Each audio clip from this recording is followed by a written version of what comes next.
Good morning students.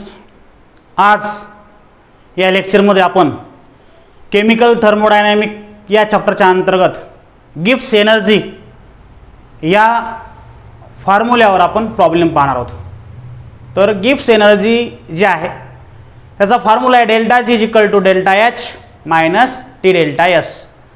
मग या फॉर्म्युल्याच्या आधारावर आपल्याला जो बोर्डवर प्रॉब्लेम दिला आहे तो प्रॉब्लेम सॉल्व करायचा आहे. ठीक आहे. आणि तो प्रॉब्लेम सॉल्व करून डेल्टा जी ची व्हॅल्यू जर पॉझिटिव्ह आली तर ती प्रोसेस काय आहे, नॉन स्पॉन्टेनियस. डेल्टा जी ची व्हॅल्यू जर निगेटिव्ह आली तर प्रोसेस काय आहे, ती स्पॉन्टेनियस. म्हणजे डेल्टा जी ग्रेटर दॅन 0 असेल तर प्रोसेस काय असते, ती नॉन स्पॉन्टेनियस. आणि डेल्टा जी लेस दॅन 0 असेल तर प्रोसेस असते स्पॉन्टेनियस. या प्रकारे ते कन्सेप्ट. आणि डेल्टा जी इक्वल टू 0 असेल तर प्रोसेस काय आहे, इक्विलिब्रियम. ठीक आहे. अशा प्रकारचा तो कन्सेप्ट आहे. म्हणजे एंट्रॉपीच्या रिलेटेड हा कन्सेप्ट आहे. एंट्रॉपी आणि गिब्स एनर्जी यामध्ये फरक आहे, लक्षात घ्या. तर आपल्याला गिब्स एनर्जीची डेफिनेशनच्या आधारावर, गिब्स एनर्जीच्या फॉर्म्युल्याच्या आधारावर delta G equal to delta H minus T delta S हा फॉर्म्युला यूज करून आपल्याला हा प्रॉब्लेम सॉल्व करायचा आहे. मग प्रॉब्लेम काय आहे, तर प्रॉब्लेम अशा प्रकारचा आहे. State whether the following reactions are spontaneous or not. म्हणजे आपल्याला खालच्या दिलेल्या रिॲक्शन स्पॉन्टेनियस आहेत का नाहीत हे ओळखायचं. दुसरा काय आहे, state whether they are exothermic और एंडोथर्मिक. म्हणजे एंडोथर्मिक आहे का एक्झोथर्मिक आहे हे कशावर अवलंबून असते, एन्थॅल्पीवर. लक्षात घ्या, एन्थॅल्पीवर. जर मग प्रॉब्लेम मध्ये काय दिले, दोन केस दिल्या, ए आणि बी, डेल्टा एच डेल्टा एस आणि टी दिलाय. ठीक आहे. Delta H delta S at T at 300 kelvin at 400 kelvin. हे केल्विन म्हणजे टेम्परेचर आहे. तुम्हाला दोन कंडिशन दिल्यात, दोन्ही प्रॉब्लेम दिलेत. म्हणजे एकाच क्वेश्चनमध्ये दोन प्रॉब्लेम आहेत. ते दोन्ही प्रॉब्लेम सॉल्व करायचे. आणि प्रत्येक वेळेस प्रोसेस स्पॉन्टेनियस आहे का नॉन स्पॉन्टेनियस तो पार्ट, आणि प्रोसेस एक्झोथर्मिक आहे का एंडोथर्मिक तो पार्ट. मग आता या दोन प्रॉब्लेममध्ये पहिला आपण delta H equal to minus 110 kilo joule आणि delta H equal to 40 joule per kelvin at 400 kelvin असं एक कंडिशन दिले. पण सुरुवातीला आपण अशी एक याची प्रायमरी माहिती पाहू. जर डेल्टा जी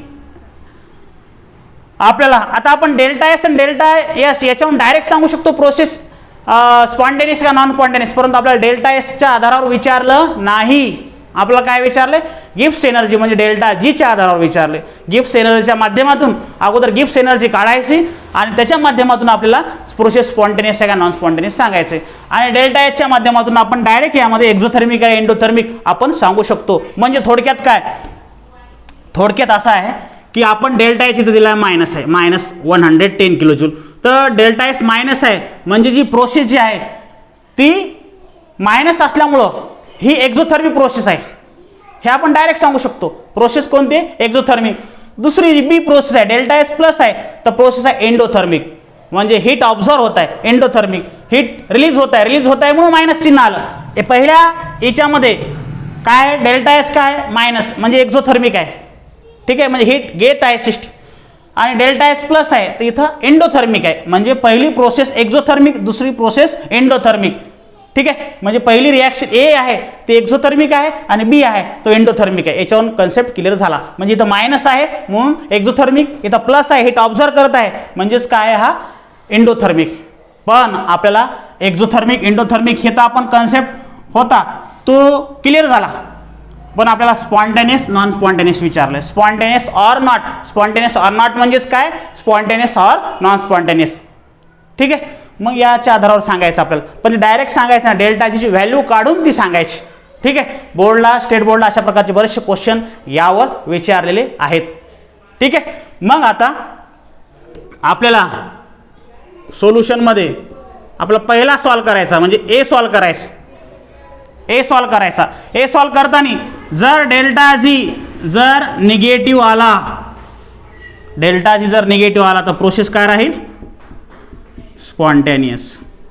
ठीक आहे. जर डेल्टा जी पॉझिटिव्ह आला, व्हॅल्यू पॉझिटिव्ह आली म्हणजे 1 2 3 4 5 6 7 8 अशी व्हॅल्यू आली इन्फायनाईट पर्यंत प्लसमध्ये. आणि डेल्टा जी जर निगेटिव्ह आला म्हणजे -1 -2 -3 असे आले तर प्रोसेस काय, स्पॉन्टेनियस. आणि पॉझिटिव्ह आले तर प्रोसेस काय, नॉन स्पॉन्टेनियस. Non spontaneous. मग कसं ठरवायचं डेल्टा जी पॉझिटिव्ह आहे का डेल्टा जी निगेटिव्ह आहे, तर या व्हॅल्यू आहे तिथे, फॉर्म्युला आहे. व्हॅल्यू आहे आणि त्या फॉर्म्युल्याच्या माध्यमातून आपल्याला ते सॉल्व्ह करायचं. ओके, तर मग आता पहिला पार्ट पाहू आपण. इथे पहिला आता चालला ए मध्ये डेल्टा एच हे सर्व दिले. मग काय करू आपण आता ए साठी युजिंग फॉर्म्युला यूज करायचा. कोणता फॉर्म्युला आहे? Delta G is equal to delta H minus T delta S. मग काय करायचं? पुट व्हॅल्यूज पुट करायचे. मग delta G is equal to, आता याच्यामध्ये एक गोष्ट करू आपण, कन्वर्जन जे करायचं थोडंसं कन्वर्जन करून घेऊ. ठीक आहे, तर कन्वर्जन युजिंग फॉर्म्युला. मग डेल्टा एच यामध्ये फक्त आपण एक गोष्ट करू, हे तर लिहिणं आहेच आपल्याला, पण काय जे कन्वर्जन करायचं ते करू. डेल्टा एच दिलेला आहे, किती आहे delta H? Minus 110 kilo joule. ठीक आहे, आणि डेल्टा एस किती आहे? तो प्लस 40 जूल पर केल्विन. आता याचं युनिट काय आहे? Kilo joule. ठीक आहे, आणि याचं युनिट काय आहे? Joule per kelvin. त्याला किलो जूल करू म्हणजेच याला 100 भागावं लागतं, 1000 भागावं लागतं, सॉरी. मग हा किती येईल? हा 0.040. 1000 भागितले काय येईल? 0.040 किलो जूल. ठीक आहे, kilo joule per kelvins, kilo joule per kelvin. Okay, आणि टेम्परेचर दिले. टेम्परेचर किती आहे इथं? टी किती आहे? 400 केल्विन. आता हा झाला गिवन इन्फॉर्मेशन. कशाची? पहिल्या एची आपण डायरेक्ट किंमत टाकू लागलो, पण कन्वर्जन त्यामध्ये होते. म्हणजे एची ह्या प्रत्येक व्हॅल्यू आहे त्या व्हॅल्यूनुसार तुम्हाला किमती इथे टाकायच्यात. याच्या आपण अंडरलाईन काय केलं? याला कन्वर्जन केलं. डेल्टा एस काय घेणार तुम्ही आता? 0.040 किलो जूल. जूलचा किलो जूल केलं म्हणजे 1000 भागितलं ती क्रिया. ठीक आहे, 1000 भागितलं म्हणजे थोडक्यात 1000 भागितले की तो भाग येतो. मग आता युजिंग फॉर्म्युला काय? Delta G is equal to delta H minus T delta S. मग काय करायचं? Put values. मग काय आहे? डेल्टा जी, डेल्टा एच किती आहे? मायनस 110. टी डेल्टा एस किती आहे? टी किती आहे? 400. आणि डेल्टा एस किती आहे? डेल्टा एस आहे 0.040. अशा प्रकारचा पार्ट. मग काय होईल याला सॉल्व केलं तर? मायनस 110 हा मायनस. ठीक आहे, आता हा डेल्टा जो आहे तो प्लस आहे, लक्षात घ्या. त्यामुळे इथं ब्रॅकेटच्या बाहेर तो मायनस फॉर्म्युल्याचा राहील, पण या दोघांमध्ये प्लस राहणार. तर यामध्ये याचा जर याची बेरीज केली आपण, सॉरी गुणाकार केला, तर 4 चूक किती होतात? 16. ठीक आहे, 4 चूक 16 म्हणजे याला जर आपण गुणाकार केला व्यवस्थित, काय आहे? 400. ठीक आहे, 400 गुणिले 0.040. तर हे 2 झिरो आले, लक्षात घ्या इकडे, आणि हा 0.4 राहील. ठीक आहे, ट्रान्सफर केल्यानंतर. म्हणजे आपल्याला जे याचं उत्तर येईल ते उत्तर आपल्याला 2 पॉईंट इकडे सरकेल, म्हणजे 4 येईल. 4 चूक 16 याचं उत्तर येईल. ठीक आहे, 4 चूक 16 याप्रमाणे. म्हणजे आपण जर याला पॉईंटने हे कन्वर्जन केलं तर हा राहील 4 इंटू 2 दशांश आपण इकडे शिफ्ट केले तर हा राहील 4. म्हणजे 4 चूक 16 हे याचं दोघाचा प्रोडक्ट राहील. मग 4 चूक 16. मग delta G is equal to minus 110 आणि मायनस 16. ठीक आहे, मायनस 110 आणि मायनस 16. तर याचं जे उत्तर येणार आहे,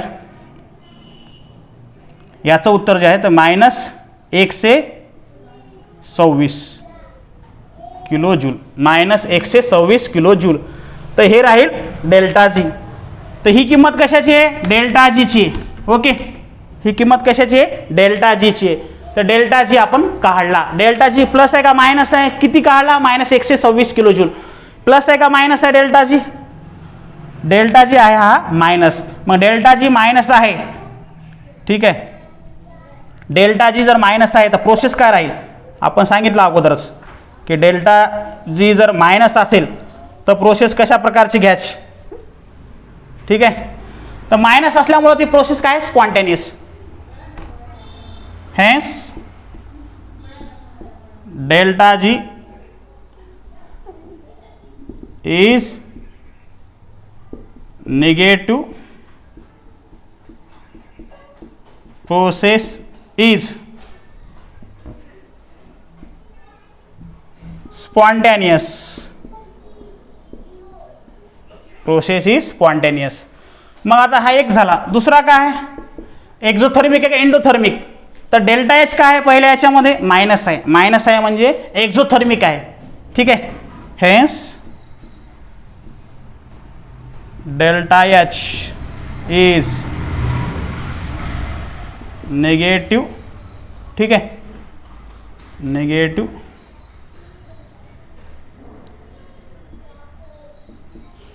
प्रोसेस इज एक्झोथर्मिक. म्हणजे दोन्हीचे उत्तर झाले. दोन्हीचे म्हणजे पहिल्यामध्ये दोन प्रश्न विचारले, स्पॉन्टेनियस आहे का नॉन स्पॉन्टेनियस, आणि दुसरा विचार एक्झोथर्मिक आहे का एंडोथर्मिक. तर प्रोसेस काय आहे, स्पॉन्टेनियस आणि एक्झोथर्मिक. ओके. नाव आता हा पार्ट झाला, हा पार्ट पूर्ण झाला. आपण ए सेक्शन झाला यातला. आता बी पार्ट पाहायचा आपल्याला. ओके. आता काय पाहायचं आपल्याला, बी पार्ट. आता ए पार्ट पूर्ण झाला. ठीक आहे. आता आपल्याला कोणता पार्ट पाहायचा, बी पार्ट पाहायचा आहे. तर या बी पार्टमध्ये म्हणजे ए पार्ट आपण पूर्ण घेतला. ठीक आहे. ए झाला म्हणजे एक कंप्लीट झाली. आता एकामध्ये दुसरा क्वेश्चन जो विचारलाय तो दुसरा चाललाय बी आपला. मग यामध्ये गिवन काय आता, डेल्टा एच. ओके. गिवन काय आहे, डेल्टा एच किती येते, +50 किलो जूल. डेल्टा एस किती आहे, delta S -130 joule per kelvin. ठीक आहे. मग याला किलो जूल करायचं. किलो जूल करायचं म्हणजे काय, याला 1000 भागायचं. 1000 भागितलं की काय येईल, हा -0.130 एवढं येईल किलो जूल पर केल्विन. आता राहिला कोणता मग, फक्त टी राहिला. ठीक आहे. तर टी किती घ्यायचा, टी इथं दिला आहे 300. टी किती आहे, 300. ठीक आहे. तर या प्रकारचा पार्ट आपल्याला घ्यायचा आहे. आता युझिंग फॉर्म्युला, फॉर्म्युला यूज करायचं. फॉर्म्युला काय आहे, delta G is equal to delta H minus T delta S. Put values put करायची. काय होईल पहा, delta G is equal to delta एचची किंमत किती आहे 50, तो प्लस आहे, त्यानंतर हा मायनस आणि मायनस फॉर्म्युल्याचा. आता हा मायनस कशाचा, आत यामधला, तर -0.130 इंटू किती आहे, हा टी किती आहे 300. ठीक आहे. टी किती आहे 300. आपण डेल्टा एचची किंमत अगोदर टाकली, 300 ची किंमत नंतर टाकली म्हणजे टेम्परेचरची, तर काय फरक पडत नाही. आपण डेल्टा एस अगोदर लिहिला आणि टी नंतर लिहिला तरी काही फरक पडत नाही. मग काय होणार आता, delta G is equal to 50. आता हा मायनस आणि या दोघाचा गुणाकार किती येतो म्हणजे 300 आणि इथे किती 0.130. ठीक आहे, या प्रकारचा. आता इथं जर गुणाकार हा केला, दशांश काय होतो, दोन साईडनं तिथे सरकतो. म्हणजे याचा जो आहे 33 अशा प्रकारचा येतो. म्हणजे हा आपण याला जर गुणाकाराच्या माध्यमातून केलं, ठीक आहे, तर याप्रमाणे आपल्याला माहीत आहे की काय आहे, कशा प्रकारचा गुणाकार इथे येतो. आता आपल्याला काय करायचं, 3 न गुणायचं, 3 0 0, 3 3 9, 3 1 3 या प्रकारचा. आणि जर याचा गुणाकार आपण केला तर 39 येतो. आणि दशांश किती नंतर आहे, 3 नंतर, म्हणजे 39.00 काय येतो, हा -39.000. ठीक आहे. मग आता काय होणार पहा, याला जर सॉल्व केलं, 50 हे आणि हे किती मायनस काय होणार +39. मग किती याला आता, हा 50 आणि 40 90 होतात, एक कमी आहे 89. ठीक आहे, 89 आलं याच.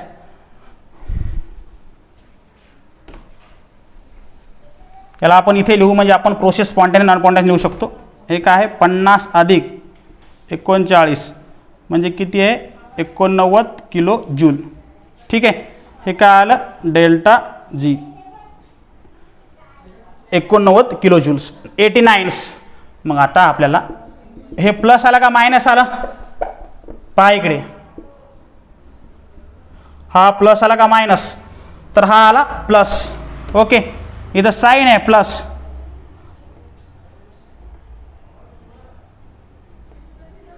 Plus sign plus 89. मग आता डेल्टा जी काय आहे, positive. Delta G is equal to positive, किंवा असं वाक्य लिहू, delta G is positive, hence the process is